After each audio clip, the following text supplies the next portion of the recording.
Welcome to the 10th episode of Anycast. This is my podcast on YouTube where we talk about any topic that's going on, predominantly sports, but we talk about other topics too.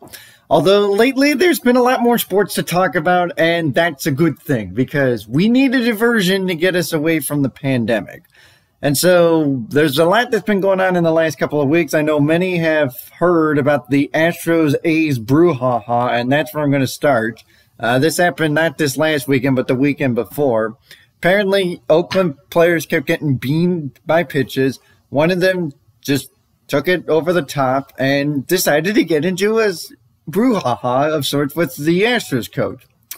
One thing led to another, and then all of a sudden, a bench-clearing brawl unfolded. Okay, now, in any normal year, I would be perfectly fine with that. It's like, yeah, get after each other. This is 2020. We're in a pandemic. And the whole purpose of preventing a pandemic, especially one that's as contagious as the coronavirus, is keep your social distancing, wear a mask.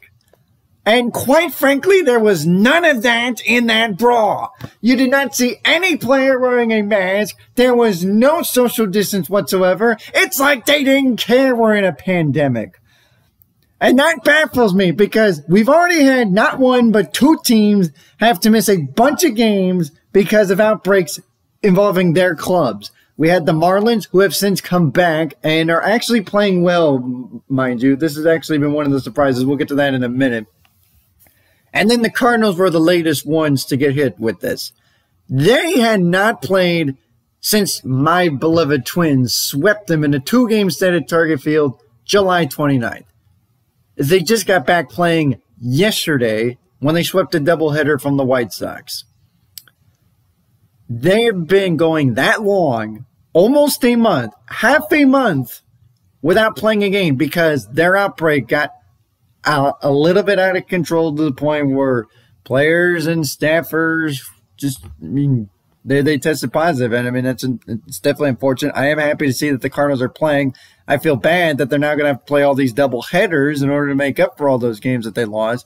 But the point I'm making is, do you want another two teams that deal with the same issue that the Marlins and the Cardinals just dealt with?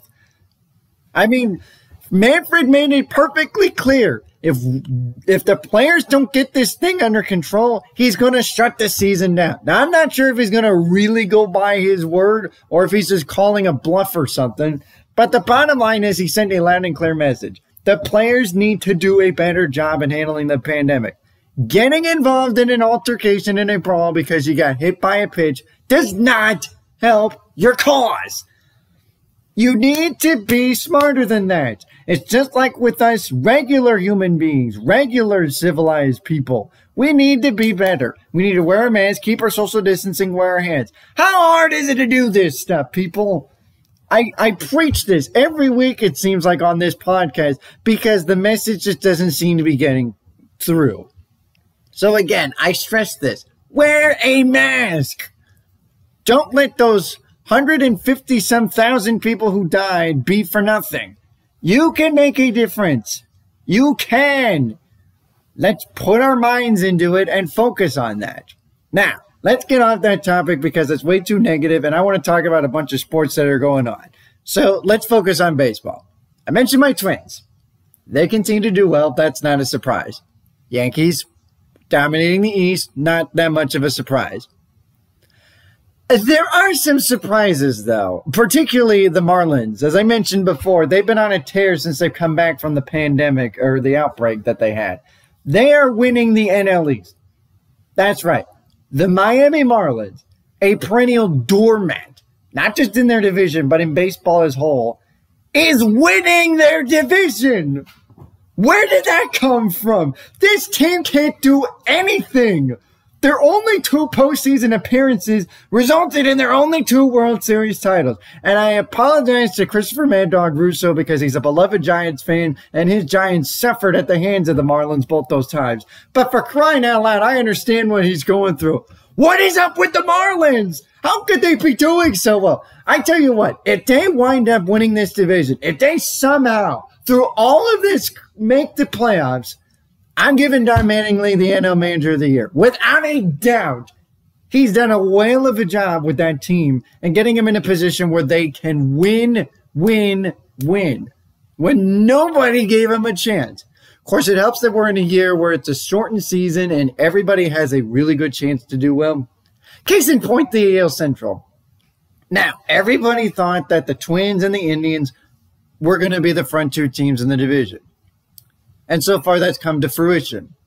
They're the only two teams in the division with a winning record. However, the Tigers are playing pretty well. The White Sox at times have looked like the quote-unquote dark horse that everyone proclaims that they are. And they're within striking distance in the division. Now, I'm not sure how long that's going to last, but you got to feel good, especially if you're Detroit, because, again, this is a team that's not supposed to be doing much, and they're playing 500 ball, which, in their case, is major, major progress. But, of course, in the end, does it really matter? Because we all know what's going to happen, or so we think we do. But for right now, I feel like the two best teams in the American League are the Twins and the Yankees. They both have pitching. They both have offenses. Obviously, everyone's going to hit their rough stretches here and there, but these two teams are clearly the two best teams. You can make an argument for Oakland. They've done really, really well, and their pitching is phenomenal. I think the biggest disappointment thus far has been the Astros. Literally one win away from their second World Series title in 3 years, although now it's one World Series title since the 2017 one does not count. And Verlander goes down. They already lost Cole to the Yankees. And you can see the struggles they're going to have to deal with going forward. They don't have the pitching that they've had in past years to complement that explosive offense. And if you have an offense that can go toe-to-toe with the Astros, and your pitching is better and good enough that they can shut down the Astros lineup, you're going to beat the Astros now in a playoff series. Houston is a vulnerable team, and they have a problem. And I'm not sure if that can be corrected in time. It's going to be a tough task. Now, thankfully for them, the playoff format for this year at least changed, so they still have a chance to make the playoffs and maybe be a puncher's chance team that will not be counted out easily. But I think right now, if we're talking best teams in the American League, Twins and the Yankees, and I think Oakland's up there too. On the National League side, the Cubs have been an unbelievable surprise in the fact that all they needed to do was get a fresh new manager, and boom, they have the best team in baseball. They have the pitching, they have the offense. This is a team that reminds you of the 2016 title. I think right now they're clearly the best team in the National League. The Dodgers are in the mix, but the Rockies and the Padres have been pretty good surprises, to say the least. And that division looks like it's going to be a tough one, too. And again, the Marlins winning the NL East. Let's just let that sink in for a second. That's an incredible story. However, I still don't think the Marlins are a threat in the National League. They may make the playoffs, and if they do, again, I'm giving Manager of the Year to Don Mattingly if he does that. But you know Atlanta's going to get their act together, and they're going to make a push. If they don't win the division, they're probably going to make the playoffs. I think they're going to be a threat to some degree. The NL Central, good luck, because the Cardinals are in second place. Remember, the new format allows second-place teams in the divisions to make the playoffs. So the Cardinals, at 4-3 now, as we sit this morning, are in second place, ahead of teams that have played way more games than they have. And we'll see how that unfolds. But if the Cardinals make the playoffs, I think they're going to be a team to watch out for sure. But I think right now, if I were to give my World Series prediction, you know where I'm going with this one. I'm going with the Twins because, you know, screw the Yankees. And as a Twins fan, I can't stand them. And I think this is the year we finally beat them in the playoffs. I'm going Twins to make it to the World Series. You can criticize me all you want. Feel free to do it in the comment section on the video. But for the National League, and you might also ridicule me for this, I'm going with the Cubbies. I hate saying it because I don't like any of the Chicago sports teams. But right now, I don't see any other National League team that can threaten the Cubs. Dodgers, I would say, but you know their postseason history. They're going to be bound to choke up at some point. Twins and Cubs, and Well, you know I want the Twins to win the World Series, so I'm going to go with that. You can rip on me for that too. And just when we're starting to get back to, every team's ready to go, now the Reds have a player that contracted the virus. So now the Pirates, who had their series with the Cardinals, is already postponed. Now we're going to have another series they're going to have to make up at some point because the Reds are involved. Just get rid of Pittsburgh. It's not like they've done anything to impress me so far, other than one walk-off win over us. The Pirates are going nowhere anyway, so just ugh. Now, the Stanley Cup playoffs have really been intriguing thus far. We've had 2 12 seeds knock out a 5 seed in the qualifying round. This totally makes up for March Madness, and I could not be happier about that. Unless, of course, you're a fan of the Pittsburgh Penguins or the Edmonton Oilers.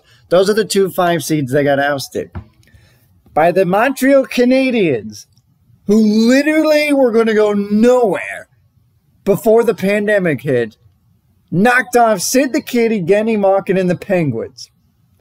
That is a major, major shocker because I'm pretty sure everybody had Pittsburgh winning, and I'm pretty sure the bulk of them had them winning in a 3-game sweep because the qualifying round, you had a best-of-5 format. You only had one series go 5 games in the qualifying round. That was Toronto and Columbus, and that was a back-and-forth seesaw battle that Columbus prevailed. And by golly, are they a pesky team, and they've already proven it again.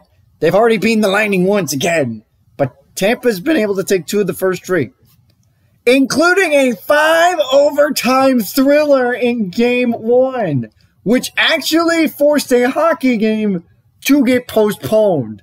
I know what you're thinking. They play in a dome. How did they get postponed? Well, remember, the NHL is doing 2 hub cities.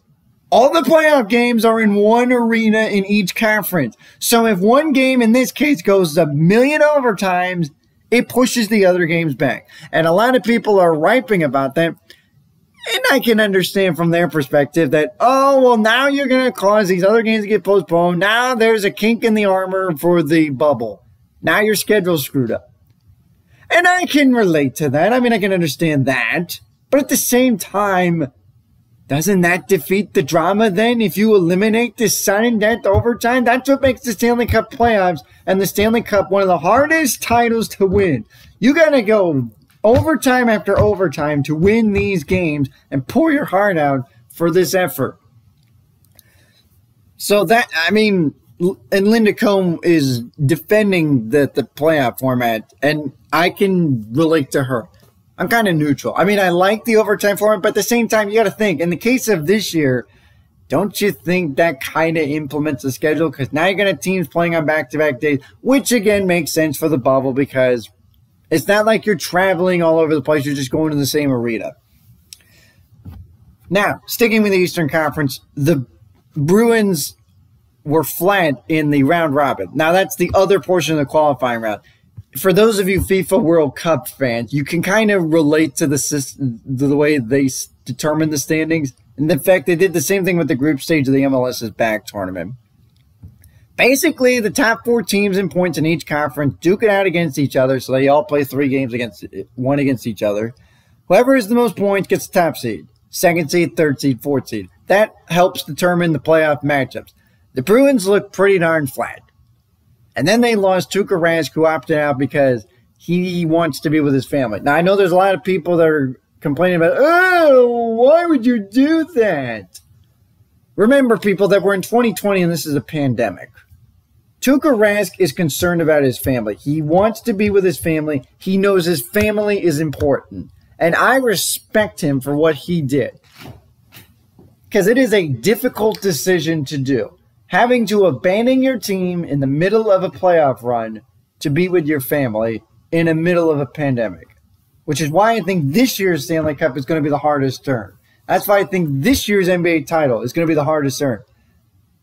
These players are going to be away from their families for 2 months to play these games and win a title.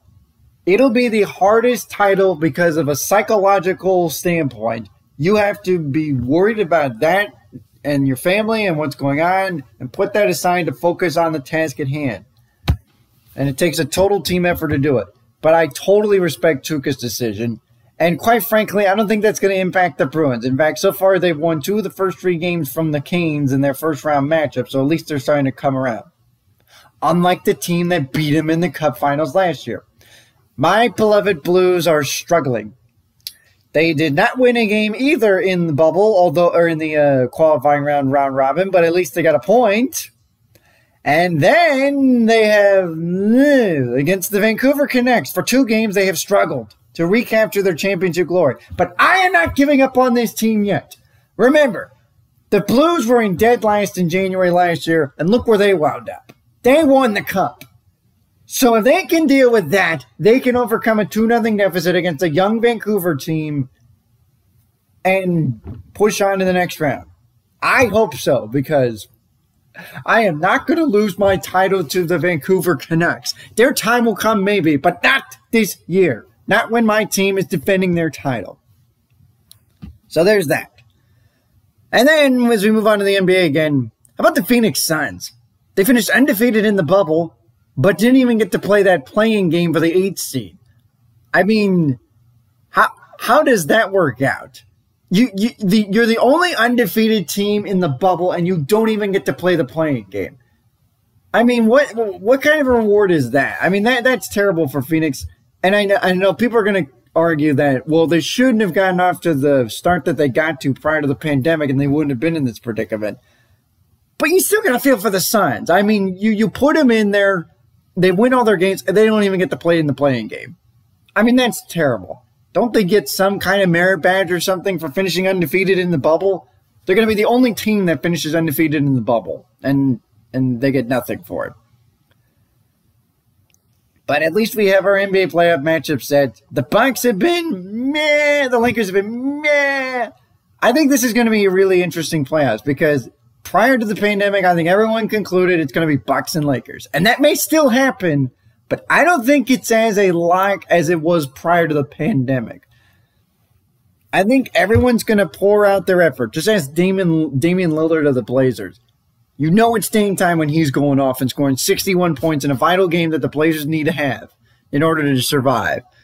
And that's exactly what they've done. I think this is going to be a really interesting NBA playoffs to watch. So if you're an NBA fan, you definitely want to stay tuned for that. Now, I know we've talked a lot about sports. I know that I normally go 15 minutes. I'm going to go a little bit longer because we have other big news to talk about outside of the sports world. Joe Biden finally has his running mate. He chose Kamala Harris, and I absolutely love the decision he's made. I know that has to be tough because Kamala Harris was a fierce competitor when it came to the Democratic debates. And they had their differences, but I'm glad that they're able to patch things up so they can combine forces to try to take down Donald Trump. Because I feel this is the strong team that can make a push and help make America great again. And if Trump goes after me for using his slogan, so be it. But in any case, Kamala Harris is exactly what we need. We're dealing with diversity issues. Racism is still an issue.